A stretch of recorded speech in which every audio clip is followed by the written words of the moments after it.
Good evening and welcome back to Fox 23 News at 9. I'm Zach Seminar. The NFL regular season is behind us, and now it's time to focus on the postseason for the NFC South Division champ New Orleans Saints. They're focused on a Panthers team that they've already played and beat twice this year, and will now have to conjure up some more magic to beat them a third time in the same season, which is one of the most difficult things to do in all of professional sports.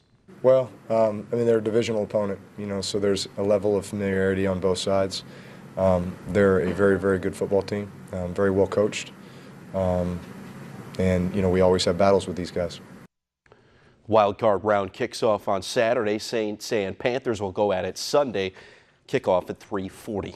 College football playoff national semifinals kicked off on New Year's Day. We start in the Rose Bowl between Oklahoma and Georgia. It was a wild one second quarter. Sooners up 10. Running a little trickery, it's C.D. Lamb on the reverse throws to a wide open Baker Mayfield for the score. Oklahoma up 31-17 at intermission. Third quarter, Georgia on the comeback trail. Sony Michel takes the handoff right up the middle, 38 yards to the house.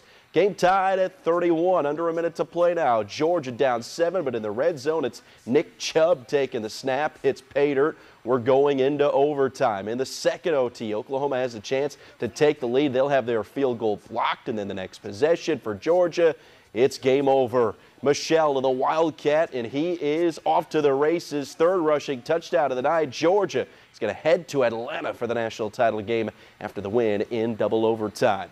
It was a rematch of last year's title game, Clemson and Alabama in the All-State Sugar Bowl. In typical Bama fashion, all about the defense. Third quarter, low-scoring game. Kelly Bryant picked by Daron Payne. The big guy rumbles into Tiger territory, and on the ensuing drive, Bama going to knock on the door here and get in. It's Jalen Hurts rolling out, and who else? Daron Payne for the touchdown, paying off the hard work he put in on the defensive side. Just the third player in 10 years to have an INT and a receiving touchdown in the same game. Bama's D wasn't done. Bryant picked off again. Mack Wilson takes it to the house. Bama up 24-6. Tide rolls through the Sugar Bowl win, and they'll go to the national championship game where they'll face Georgia.